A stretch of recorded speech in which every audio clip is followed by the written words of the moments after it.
Great turnout. It was interesting when I was on KFAN on Thursday. They kept me on for an hour, and a lot of great phone calls in, and I was kind of curious to see what kind of turnout we were going to have, but it is great to see. A lot of people think I have the best job in hockey, and I tell them, you know, I think I have the second best job in hockey. The best job is being the head coach at an orphanage. No parents to deal with.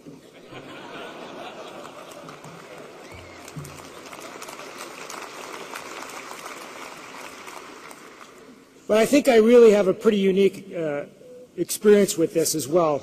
I've coached, lived in Alaska, I've coached, lived in Colorado, and now I'm back to Minnesota. And I look back at some of my roots and how I got involved in the game.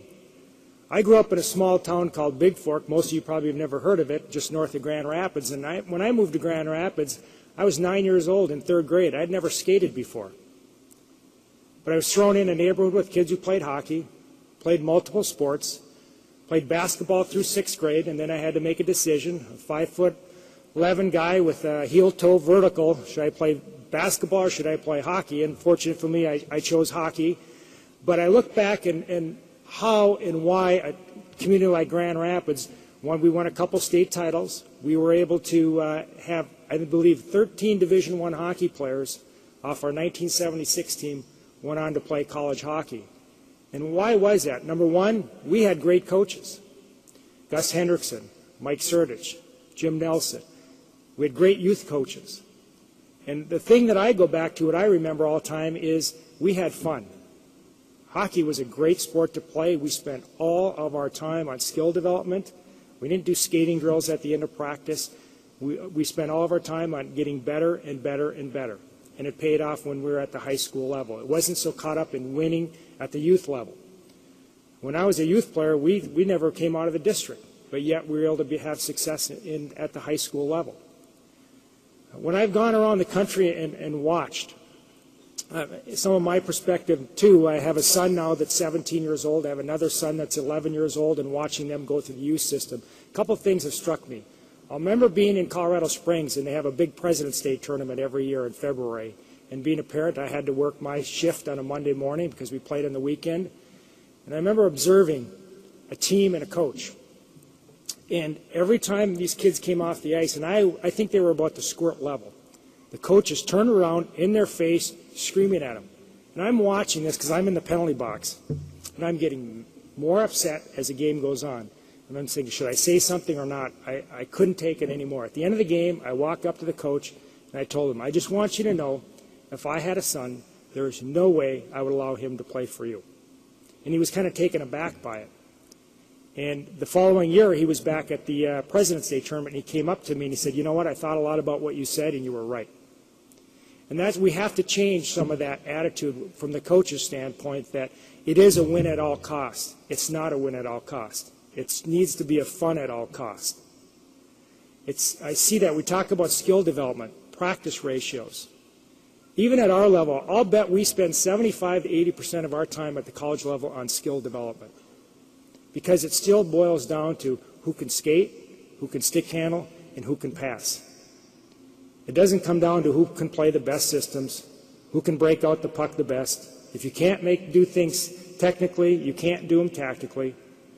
So we have to look at allow kids to handle the puck, allow kids to take risk. I look back at the repetitions that we had as a youth player were formed on an outdoor rink without a coach there.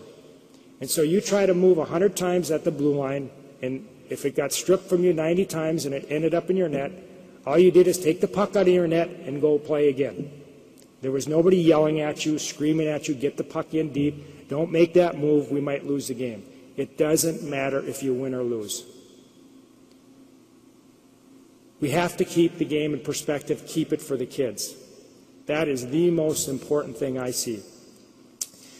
Allow them to get better, teach skills, teach skills, teach skills. Don't be concerned during the year whether you win or lose. Last time I looked, a Pee Wee coach is not going to be up for an NHL job because they were 65-2. From the parent perspective, sitting up and watching, I usually sit off in the corner when I'm at my kids' youth games, and I kind of sit and laugh and chuckle. how into it parents get. It's like their whole self-worth is being determined in Johnny or Jenny at 8 or 9 years old, whether they're going to win or lose the game, whether it's yelling at officials, and we wonder why 50% of the officials quit. I don't know why you'd be an official in this day and age with parents yelling at you all the time. I mean, we have our college meetings every year. I'm sure at the NHL meeting they have their meetings every year, and the same thing's talked about. Officials. These are professionals. They do it for a living. And we get worried about a 14-year-old kid making a bad call in a game. Who cares? Because most kids, when they leave the rink, what are they concerned about? Are they concerned about whether they won or lost? No, they're not. They walk out of the rink, number one, they're more concerned about what the snack's going to be. And two, they want to know when they can go play. They're not concerned whether they won or lost. So we have to keep it in perspective. And I always say we should have our kids involved in the great game of hockey because of the social, the physical, allow them to have fun, be a part of a team. Not to be there so I can get a scholarship someday, not to be there so hopefully they can play in the NHL someday. If you're concerned with that, take all that money you're going to spend starting at 7 years old, put it in the bank, invest it. I guarantee you, you will have your scholarship by the time your son or daughter is a senior in high school. So we have to, those are important concepts. The other thing is I get a kick out of 5'7" dad and 5'4" mom, and they think their son is going to be in the National Hockey League. Well, I got news for you. Genetics plays a role. Unless the milkman came over, I don't think your son's going to be 6'3". But this is a great program. It's a great concept. We're sitting with Mark Jorgensen, Kevin Hartzell. It's all about getting the game back to the kids. It has to be fun. When I played sports as a youth, all the sports I played, it was fun. And probably 80 to 90% of the time we played sports, it was without a coach, it was on our own.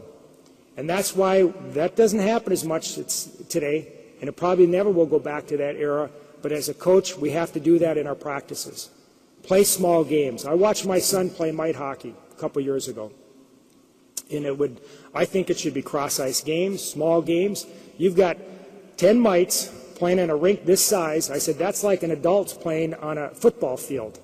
Wouldn't be much fun. It's a long way to skate 100 yards downfield. I don't think there'd be much back checking. Cross-ice hockey, let kids touch the puck, because that's how the game is played. Let's not be concerned about making sure a 7-year-old knows how to line up for a face-off, and when it's their 2-minute shift, and we're going to waste 30 seconds of it making sure they're all aligned. Keep the puck going, let them touch the puck, let them play cross-ice, get them grouped with kids of their own ability so one kid doesn't have the puck for the whole 2 minutes. They all get to touch it because it's a fun game. It's a great game to play. So if we can continue to give the game back to the players, I think we'll have more kids involved. I think we'll have more kids that stay involved and play for a longer period of time and not dropping out at 13 years of age. Because just because a kid's great at 13 doesn't mean that kid's going to be great at 19 or 20. The development comes when they get to be 16, 17, maturity comes into play. But this is a great program. We have to be on board. I think this is an important concept, not only for our state, but hopefully this can spread across the country. So I appreciate you allowing me to be here, and let's have a great season. Let's continue to give the game back to the kids. That's where it belongs. Thank you.